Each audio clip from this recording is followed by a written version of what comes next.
Le premier ennemi intérieur, c'est la paresse. La paresse.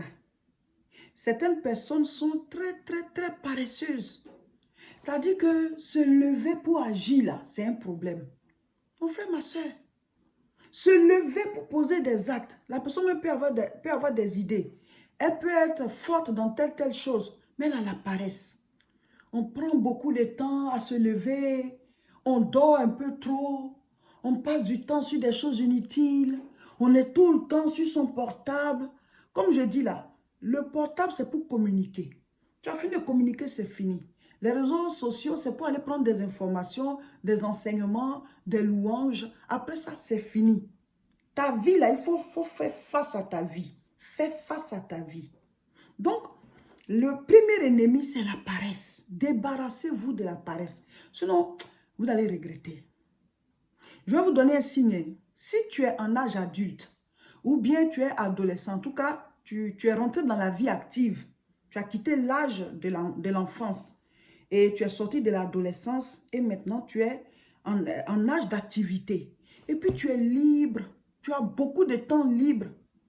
Il faut te poser des questions, hein, c'est dangereux. Ça veut dire qu'il y a une anomalie, hein, parce que normalement, en âge d'activité, on doit être occupé.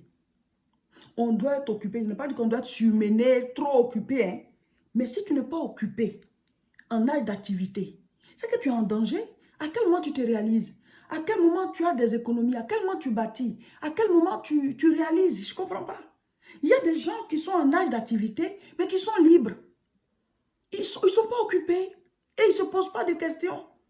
Tu es un peu trop libre. Hein?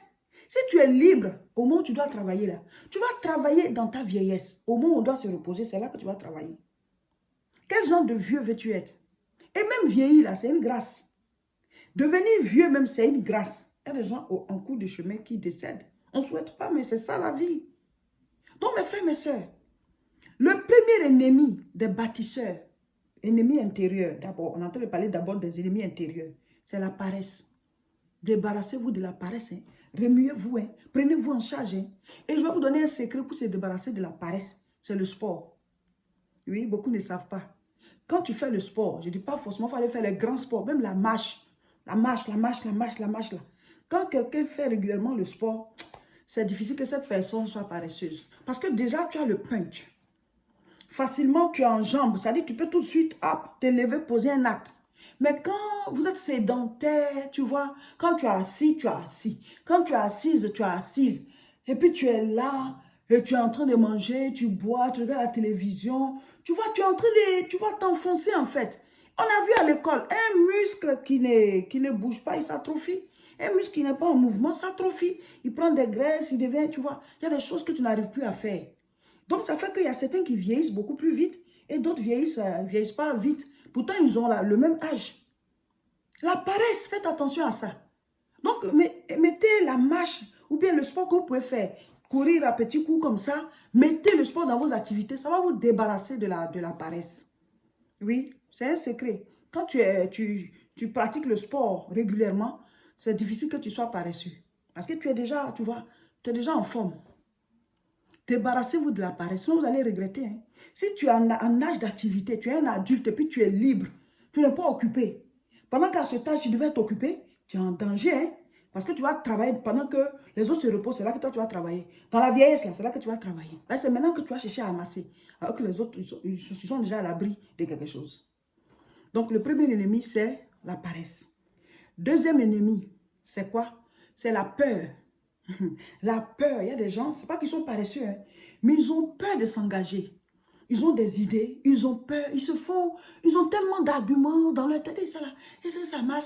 Mais il faut aller voir, il faut aller faire. Si tu n'as pas essayé, comment tu peux savoir? Maintenant, c'est qui en toi qui va faire sortir?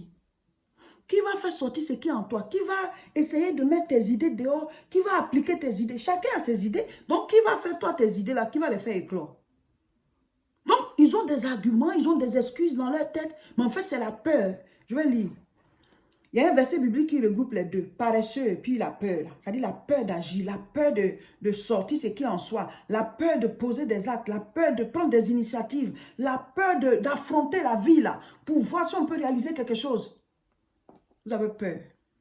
Ça, c'est un ennemi, c'est à l'intérieur. Donc, ça fait qu'il y a certaines personnes qui auraient pu percer, qui n'ont jamais pu. Il y a des choses que tu dois faire juste pour te faire connaître. Ou alors pour réaliser quelque chose qui va te sortir d'un point financier à un autre. Non, tu as peur. Donc, Proverbe 22, verset 13. Le paresseux dit, il y a un lion dehors, je serai tué dans les rues. Voilà, ça ce sont les excuses, les arguments qui sont dans la tête. Donc, la Bible dit le paresseux. Ce sont ces idées-là qu'il a. Donc, il n'a pas envie de sortir. Il y a un autre ennemi à l'intérieur, contre les bâtisseurs. Un autre ennemi, c'est la négligence. Alors, la différence entre la négligence et la paresse et la peur, c'est quoi? C'est que celui qui est négligent n'est pas forcément paresseux. Il peut travailler, bouger et tout. Mais il y a une chose qui est là, il sait qu'il doit faire. Mais il peut négliger la chose jusqu'à ce que ça se gâte ou bien que ça lui ramène des problèmes. C'est pas parce qu'il a peur. Voilà, il peut m'affronter les choses et tout. Mais lui, il peut négliger quelque chose. C'est-à-dire que la chose est là, il sait qu'il doit faire. Il remet à demain, il remet à demain. Ou alors, il a des arguments dans sa tête. Il y a des gens qui ont négligé les choses comme ça. Je vous ai rendu le témoignage. L'histoire du monsieur qui a acheté sa parcelle avec son ami. Son ami est entrepreneur. Il viabilise des parcelles. Il les fait approuver et il vend. Et celui-ci, comme c'est son ami sûr, il a acheté avec lui. Le gars il a acheté, il a signé tous les papiers qu'il donne à tout le monde. Et chacun doit aller faire les démarches jusqu'à avoir le titre définitif. Chacun doit avoir son titre définitif sur sa parcelle. Et lui, comme c'est son ami, il n'a pas fait. Il n'a pas fait les courses. Plus tard, son ami est décédé. Lui, il est à la retraite. Les ayants droit de son ami, ils disent que la parcelle ne lui appartient pas. Parce que au ministère, il y a toujours le nom de son ami dessus. Lui, il présente ce qu'on lui a donné. On dit non, ce n'est pas valable puisque ton nom n'est pas inscrit là-bas. Tu n'es pas le propriétaire. Vous comprenez? Voici une négligence. Mais c'est quelqu'un qui a travaillé. Il a eu de l'argent. Il a pensé à acquérir des biens. Il s'est levé, il s'est battu. Mais il a été négligent sur ce point. Donc la négligence là, c'est que, c'est pas que tu es paresseux, hein. Mais il y a des points de ta vie que tu laisses pourrir. Tu veux faire, tu fais. C'est comme c'est quelque chose qui t'empêche, quoi. Mais tu vas laisser ça jusqu'à après, ça va te ramener un problème. Il y a quelqu'un comme ça, on lui a dit que oui, son enfant est très fort, on doit lui donner une bourse. Bon, le gars, il travaille, oui. Il s'occupe de ses enfants, tout. Mais il est négligent. Donc, il dit, non, on va aller faire ça demain. Non, jusqu'à le temps de la bourse est passé. Donc, la négligence, c'est différent de la paresse et puis c'est différent de la peur. C'est un truc qui est là. Tu sais que tu dois faire quelque chose. Et puis, tu laisses traîner. Tu laisses traîner. Et puis, oh, on dit c'est gâté. Non, le temps est passé. Puis maintenant, tu regrettes. Débarrassez-vous de ça, hein. Il faut voir chaque point. Ça, là, ça, à quel moment on doit faire ça. Et votre vie, personne ne va la bâtir. Personne ne va la prendre en main pour vous. C'est vous. Votre vie, elle est à vous. Quand tu es mort, là, tu as quitté la terre, c'est fini. Personne ne peut respirer pour toi. Personne ne peut manger pour toi. Toi, c'est toi. Donc, on vit ensemble, mais la vie est individuelle. Elle est personnelle. Prenez-en conscience. Ça, c'est moi qui dois le faire. Je le fais. Je le fais parce que c'est pour ma vie. Ne négligez pas certains points. Vous savez que vous devez faire ça. Non, demain, demain, demain.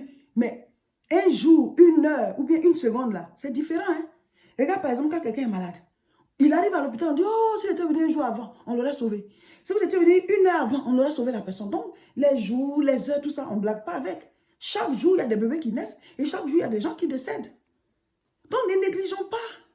On peut avoir oublié, mais il faut que vous ayez, voilà, des trucs pour prendre note, passer en revue certains points de votre vie et il faut attaquer, il faut attaquer. Souvent, des choses ne sont pas importantes, vous mettez tout votre temps là-bas et après, vous vous rendez compte qu'il y a des choses qui étaient importantes que vous n'avez pas faites. C'est pour ça qu'il faut classer les choses par priorité. La prochaine prière en direct, c'est le mercredi à 12 h, toujours sur nos deux chaînes, YouTube La Moisson TV et Facebook Réseau International Richesse. Abonnez-vous à nos différentes chaînes et partagez massivement cette vidéo.